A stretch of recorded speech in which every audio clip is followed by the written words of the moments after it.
छात्र छात्राओं, महाराजा सूरजमल पीजी महाविद्यालय के ऑनलाइन डिजिटल क्लास में आपका फिर से एक बार धन्यवाद। छात्रों, अपने जो BA part second resources geography यानी संसाधन भूगोल, इस संसाधन भूगोल में अपने अध्ययन कर रहे थे यानी एग्रीकल्चर। तो एग्रीकल्चर के इससे पहले अपने जो वांछनीय का सिद्धांत तैयार किया। अब वांछनीय के सिद्धांत के बाद जो कल मैंने बताया था वांछनीय का सिद्धांत, वांछनीय का सिद्धांत है।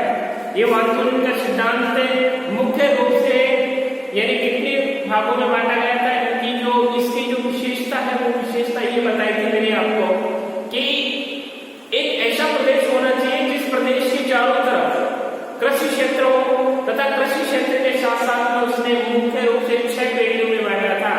वो 6 पेटियां कौन कौन सी थी? मैंने जो प्रथम पेटी थी, तो प्रथम पेटी के बारे में मैंने बताया था कि वो पेटी जिसमें यानी अनाज के अलावा जैसे दूध है और सब्जी है, ये जितने भी उत्पादन वाला क्षेत्र है कौन सी पेटी में अपने स्थापित किया गया था? प्रथम पेटी में, जिसमें दूध, सब्जियां व डेयरी उद्योग संबंधी। तो इससे क्या ये जो मटेरियल है, रॉ मटेरियल क्या है कि बहुत जल्दी क्या खराब होने वाली वस्तु थी, इसलिए इसको फर्स्ट में रखा था। आज अपना जो नेक्स्ट टॉपिक है वो है एग्रीकल्चर रीजन्स यानी कृषि प्रदेश। अब ये जो कृषि प्रदेश है, ये कृषि प्रदेश विश्व के कृषि प्रदेशों के नाम से जाने जाते हैं, जिसमें मुख्य रूप से अपने सबसे ज्यादा जो क्वेश्चन आता है आज तक के हर एग्जाम में इससे संबंधित क्वेश्चन पूछा जाता है कि भारत को, विश्व को कितने कृषि प्रदेशों में बांटा गया है? तो विश्व को यानी विठलसी ने 1826 ईस्वी में इसको विश्व को 13 कृषि प्रदेशों में विभाजित किया था।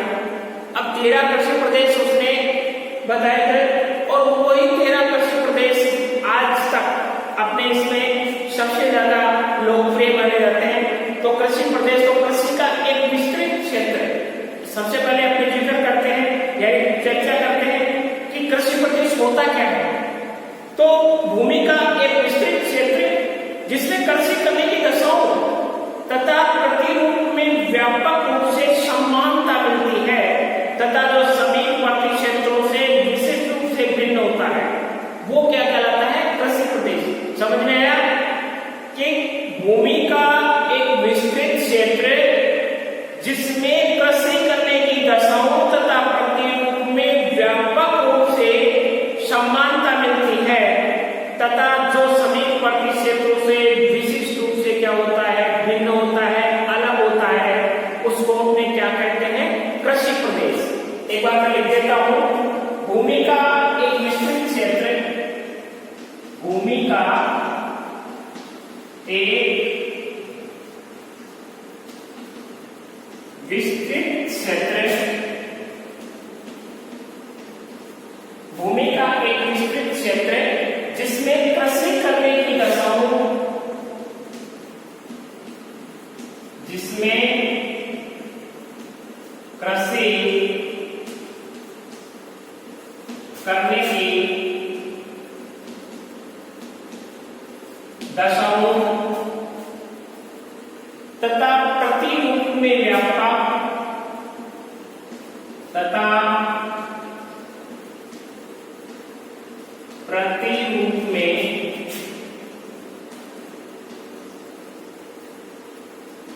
व्यापक रूप से समानता मिलती हो, व्यापक रूप से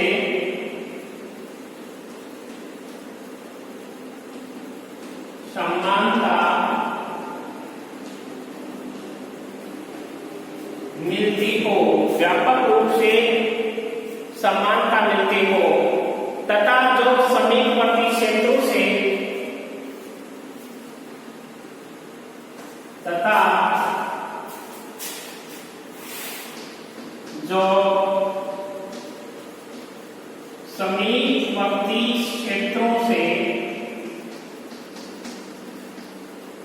समीपवर्ती क्षेत्रों से विशिष्ट रूप से भिन्न होता है, विशिष्ट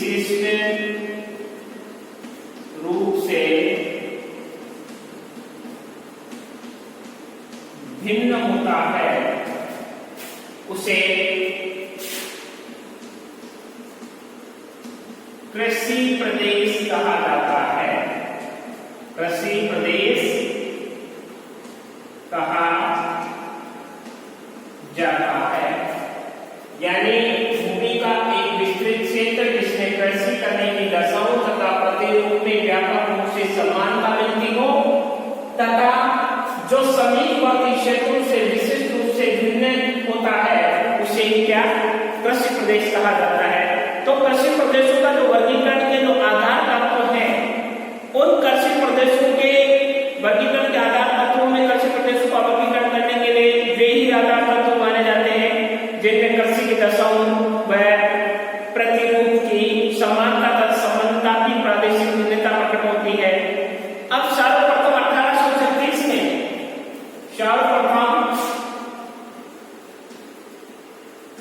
सर्वप्रथम 1836 में डी विठल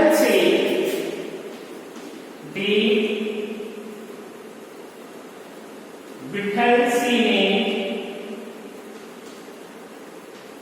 इसको 13 भागों में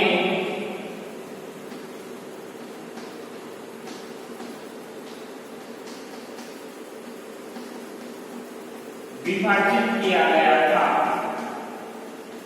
यानी विश्व के जो कृषि प्रदेश है उन कृषि प्रदेशों को डी विठल सिंह ने 13 भागों में कई बार एग्जामिनेशन जो कॉम्पिटिटिव एग्जाम होती है ऑब्जेक्टिव टाइप क्वेश्चन होते हैं उनमें ज्यादातर क्वेश्चन कृषि से संबंधित क्वेश्चन पूछा जाता है। तो या तो वानखेड़े का क्वेश्चन पूछा जाता है और या फिर ये विठल सिंह महोदय का क्वेश्चन पूछा जाता है, क्योंकि विठल सिंह ने सर्वप्रथम 1836 ईस्वी में इनको कितने कृषि प्रदेशों को कितने भागों में बांटा था 13 भागों में। इसी से संबंधित दो क्वेश्चन बन रहे हैं कि सर्वप्रथम कृषि प्रदेशों को किसने विभाजित किया, विठल सिंह ने। कौन सी सन में 1836 में, कितने भागों में किया 13 भागों में। तो ये 3 क्वेश्चन इससे बन गए। तीनों क्वेश्चनों के बारे में किसी न किसी तरह से, जैसे विशेषकर ज्योग्राफी का जो पेपर होता है उसमें एग्रीकल्चर से संबंधित इसमें से क्वेश्चन निश्चित रूप से पुटअप होता है, क्वेश्चन पूछा जाता है। तो इसको आपको हमेशा के लिए ध्यान रखना 1836 में 13 भागों में और डी विठल सिंह ने इसको क्या किया विभाजित किया। अब इसके बाद में अपने बात करते हैं कि विठल सिंह ने जो उपरोक्त आधार तत्वों के अनुसार संसार को निम्नलिखित 13 कृषि प्रदेशों में वर्गीकृत किया है, जिसमें जैसे चलवासी पशुचारण है। फर्स्ट बात करें प्रथम तो चलवासी पशुचारण, तो इससे शब्द से पता चल रहा है कि चलवासी पशुचारण यानी वो प्रजाति जो अपने साथ में अपने पशुओं को यानी अपने पशुपालन को साथ रखते हैं और एक स्थान से दूसरे स्थान पर ट्रांसफर होते रहते हैं, वो कौन सा है चलवासी पशुचारण। सेकंड है व्यापारिक पशुपालन केंद्र, यानी इसमें क्या होता है कि काफी जनसंख्या एक जगह एकत्रित होके और पशुपालन को विस्तृत रूप में उसको फैलाने के पश्चात उससे जो संबंधित जितने भी जिसे उपक्रम है उनसे उनको अपनाते हैं और अपनाने के पश्चात उससे अपना बेनिफिट कमाते हैं। जैसे लिव स्टॉक है, रीजन। अब है स्थानांतरित कृषि प्रदेश, तो स्थानांतरित कृषि प्रदेश में एक स्थान से दूसरे स्थान पर जैसे गौशाला मान के चलो किसी जो जंगली क्षेत्र है उसको उन्होंने जला दिए और नष्ट करके और उस जगह जो कृषि करते हैं उसको स्थानांतरित कृषि कहा जाता है। फिर उसके बाद 2 साल के बाद उसको फिर छोड़ देते हैं, फिर दूसरी जगह चले जाते हैं। ऐसे स्थान परिवर्तन करके जो कृषि की जाती है उसको स्थानांतरित कृषि प्रदेश कहा जाता है। अब जो स्थानांतरित कृषि प्रदेश है इनको हर जगह यानी हर क्षेत्र के अनुसार इसको अलग अलग नामों से जाना जाता है, यानी इसके ज्यादा तो नहीं कम से कम अपने भारत में भी इसके 20 अतिरिक्त नाम है। कितने नाम है 20 अतिरिक्त नाम है, तो इसको 20 अतिरिक्त नामों से भी जाना जाता है। तो ये इसके अनुसार विठल सिंह के अनुसार इसको मुख्य 13 भागों में बांटा गया है। अब अपने बात करते हैं विभिन्न कृषि प्रदेशों की मुख्य विशेषताएं, यानी इसकी क्या क्या विशेषता है। तो पहला कौन सा है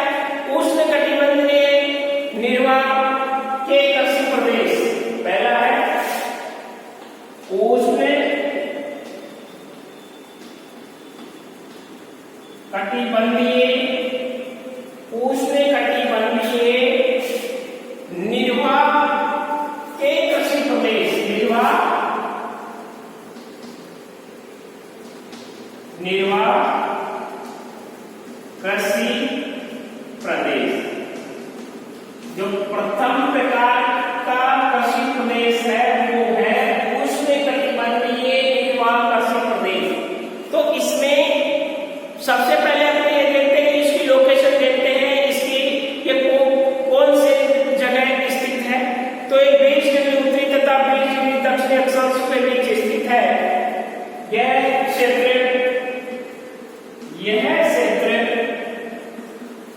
20 डिग्री उत्तरी तथा 20 डिग्री दक्षिणी अक्षांशों के बीच स्थित है। कौन सा? उष्णकटिबंधीय निर्वाह क्षेत्र। जैसे मान के चलो ये अपनी क्या है,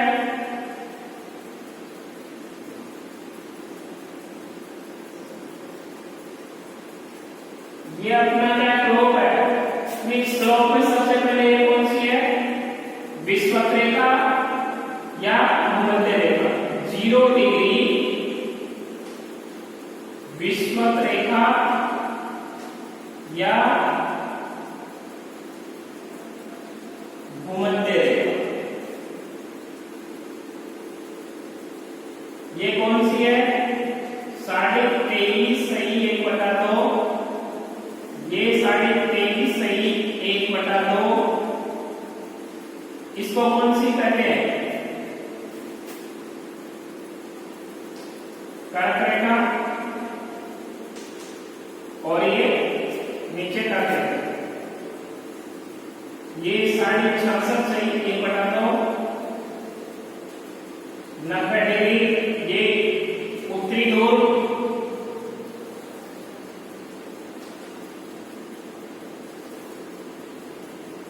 और ये दक्षिणी ध्रुव।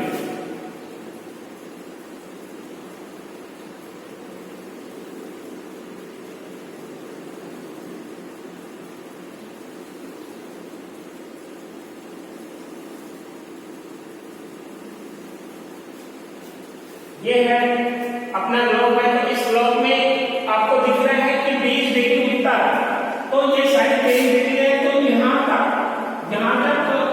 का जो पार्ट है, ये पार्ट यहाँ से यहाँ तक का जो पार्ट है, ये कौन सा पार्ट है? ये कौन सा पार्ट हो गया? ये फेट तक कौन सा पार्ट हो गया? यहाँ से यहाँ तक का ये वाला। यह उष्णकटिबंधीय निर्वाह कृषि प्रदेश वाला पार्ट आ गया। तो इसमें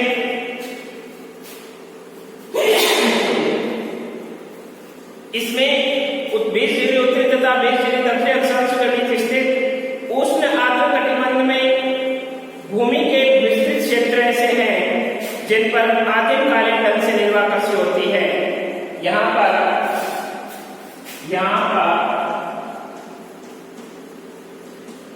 आदिमकालीन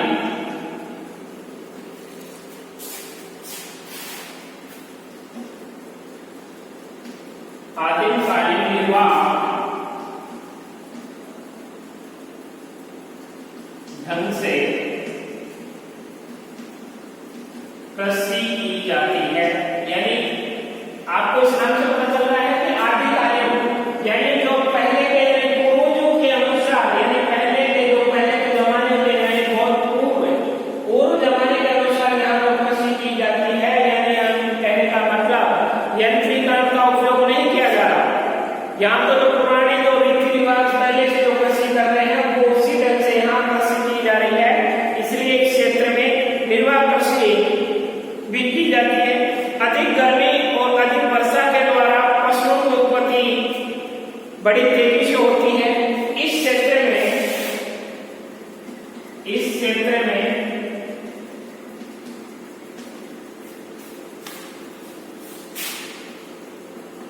अधिक गर्मी व अधिक वर्षा के कारण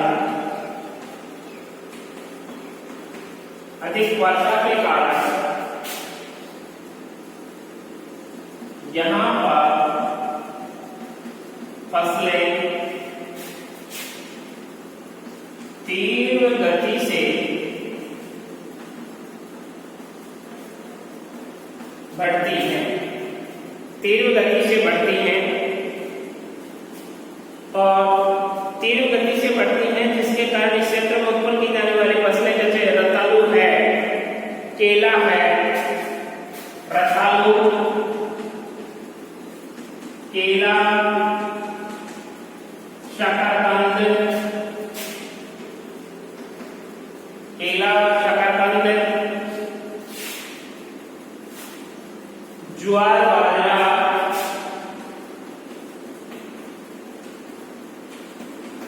जवार बाजरा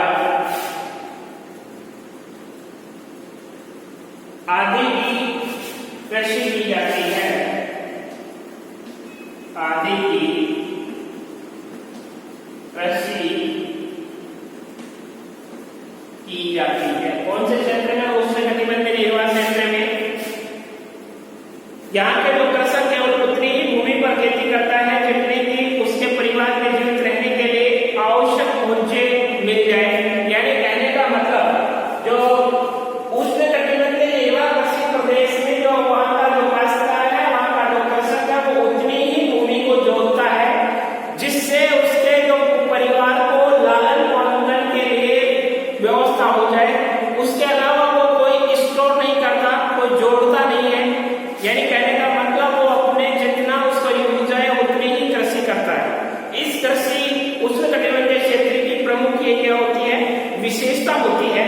और इस विशेषता के कारण यहाँ के लोग अपने आप में सुरक्षित रहते हैं। और इसके अलावा वहाँ के मनुष्य की आवश्यकताएं अपेक्षाकृत थोड़ी और साधारण होती है। आवश्यकताओं की कुछ वस्तुएं प्राकृतिक वातावरण से मिल जाती हैं, अतः वहाँ अधिक उत्पादन के लिए कोई प्रोत्साहन नहीं होता।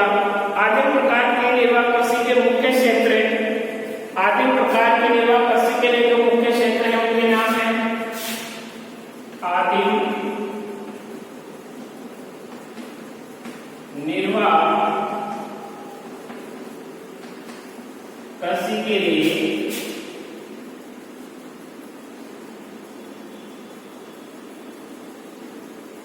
मुख्य क्षेत्र। इन मुख्य क्षेत्रों में जैसे दक्षिणी अमेरिका में अमेजन नदी का क्षेत्र, दक्षिणी अमेरिका में अमेजन नदी का क्षेत्र, अमेजन नदी का क्षेत्र। अफ्रीका में कांगो नदी का बेसिन, अफ्रीका में कांगो नदी का बेसिन।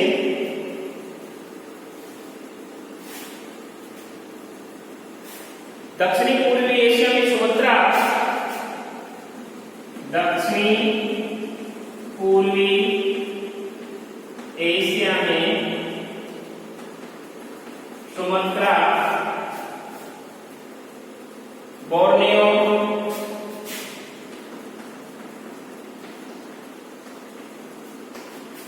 बोर्नियो, न्यू गिनी,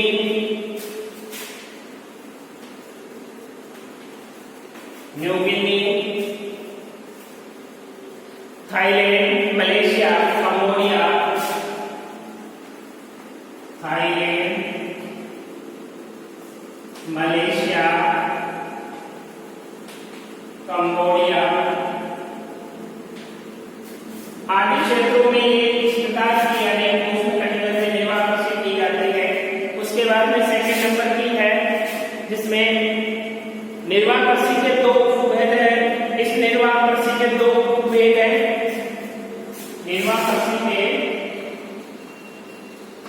निर्वाह कृषि के दो प्रमुख भेद हैं। इन दो प्रमुख भेदों में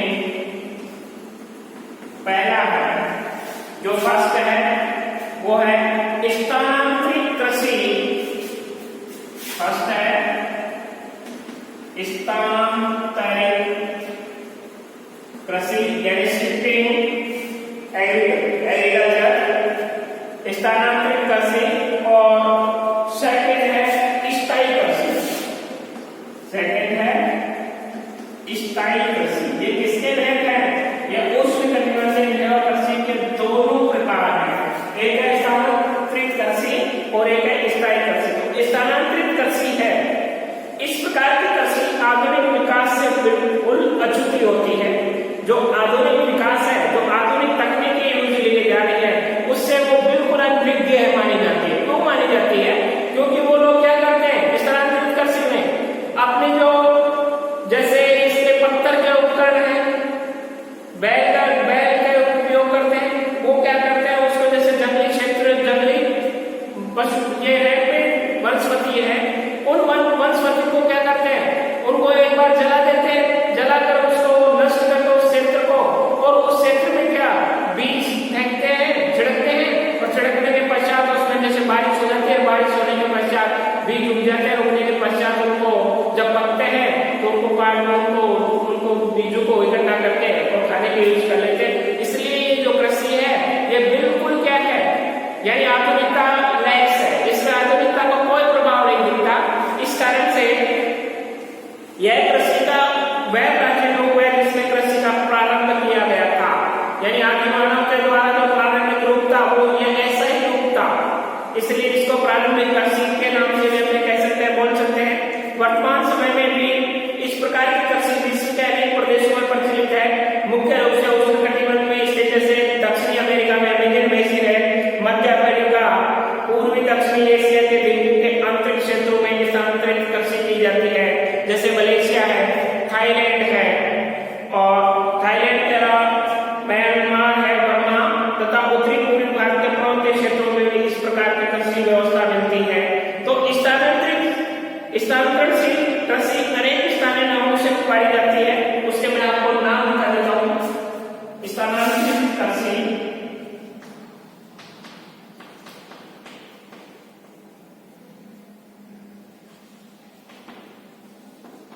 स्थानीय नाम, यानी इस कृषि के जो स्थानीय नाम है वो कौन कौन से हैं वो मैं आपको बताता हूँ। यानी फर्स्ट है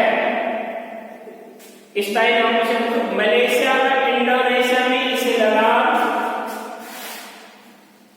मलेशिया व इंडोनेशिया में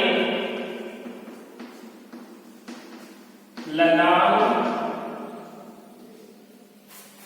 इसके बाद में फिलीपींस में केगिन,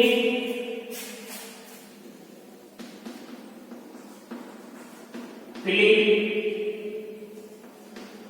में केगान या केगिन, फिलीपींस के बाद में केगिन, फिलीपींस के बाद में श्रीलंका में चेना, श्रीलंका में चेना, और रोडेशिया में मिल्पा, रोडेशिया में मिल्पा, रोडेशिया में मिल्पा, सूडान में नगासू, सूडान में नगासू,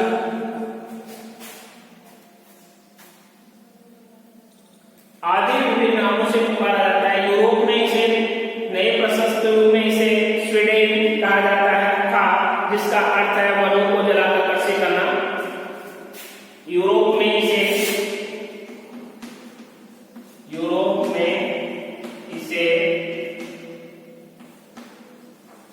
स्वीडन, जिसका अर्थ होता है, जिसका अर्थ जंगलों को जलाकर की जाने वाली कृषि।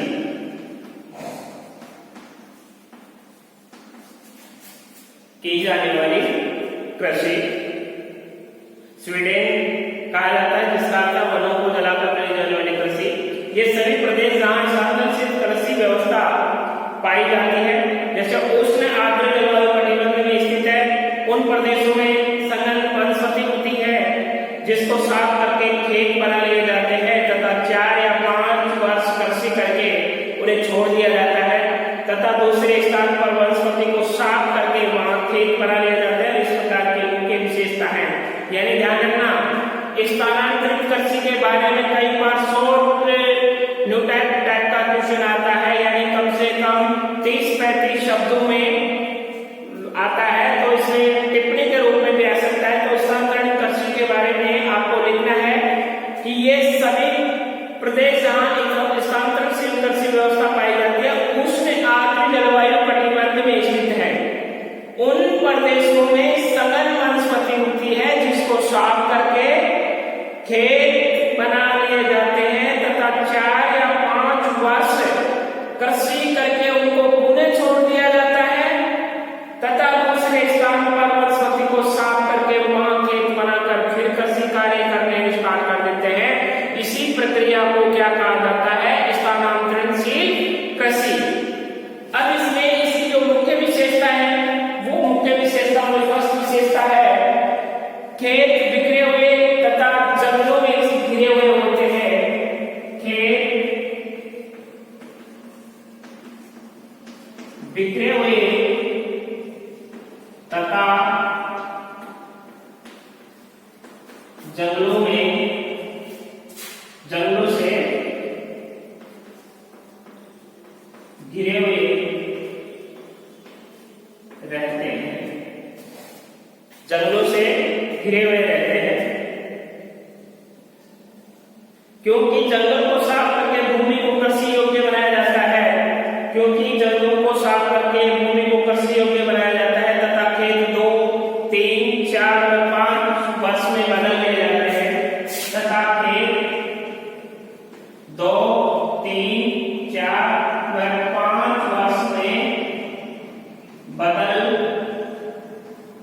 लिए जाते हैं, बदल लिए जाते हैं। इस प्रकार से यह कृषि प्रारंभिक दशा का क्या होती है? द्योतक मानी जाती है। यह कृषि प्रारंभिक दशा का मुख्य द्योतक मानी जाती है। खेत बिखरे हुए तथा जंगल भी घिरे हुए होते हैं, क्योंकि जंगल को साफ करके कृषि को कृषि योग्य बनाया जाता है। जिसमें आपको हमेशा यह ध्यान रखना है कि जो स्थानांतरित कृषि है वे स्थानांतरित कृषि मुख्य रूप से जितने भी जंगली क्षेत्र हैं उन जंगली क्षेत्रों में बनाई जाती है, वहां इसका क्या किया जाता है? उपयोग किया जाता है। तो अपने आप में इस चीज का ध्यान रखना कि कृषि प्रारंभिक दशाओं का क्या मानी जाती है? द्योतक मानी जाती है। और कृषि में मनुष्य का श्रम ही सर्वोपरि होता है। कौन सी कृषि में? स्थानांतरित जो कृषि है, इस कृषि में मनुष्य का श्रम ही सर्वोपरि होता है और केवल कुदाल, हंसिया, खुरपी आदि पुरातन यंत्रों का इसमें प्रयोग किया जाता है। कृषि मनुष्य का श्रम ही सर्वोपरि माना जाता है। कृषि मनुष्य का सर्वोपरि स्थान माना जाता है, स्थान माना जाता है, जिसमें केवल कुदाल,